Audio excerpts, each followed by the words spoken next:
I imagine folks, I mean, on both sides of the aisle must feel a little unsettled by this. How do Democrats handle this? Oh, absolutely. Look, it is a sad day for the country. The fact that we have never had a former president of the United States receive an indictment, it speaks volumes as to the level of what Donald Trump did.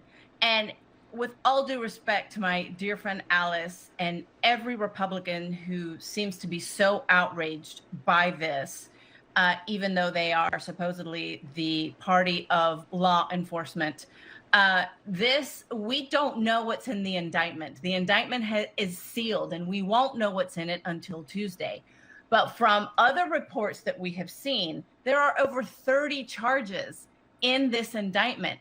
And the other thing that we have to remember is this was not an indictment that came down by DA Allen Bragg. This was an indictment that came down by a grand jury of Donald Trump's peers, not Democrats, not liberals, not anti-Trumpers, everyday Americans who were presented with all of these charges, with all of the evidence.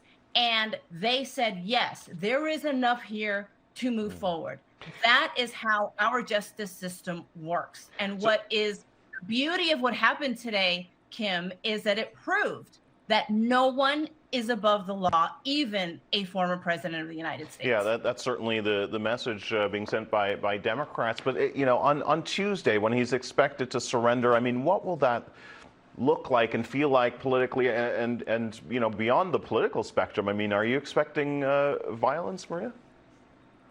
I hope not. And, you know, what is disconcerting to me is all of these Republicans who are supposedly so outraged, right? I think they are feeding into what exactly Donald Trump called for: protests and violence and fire and fury. He talked about all of that, death and destruction, the same kind of language leading up to the January 6th insurrection. And so I think Republicans are overstepping here when they are seemingly so outraged, seemingly so ready to let Donald Trump off the hook, even though we don't know what's in the indictment, even though there are reports that there is plenty there, even though Michael Cohen went to jail under Donald Trump's Department of Justice around the same exact types of issues, but they believe that Donald Trump is above the law. And so I think it's a dangerous precedent, the kind of language that Republicans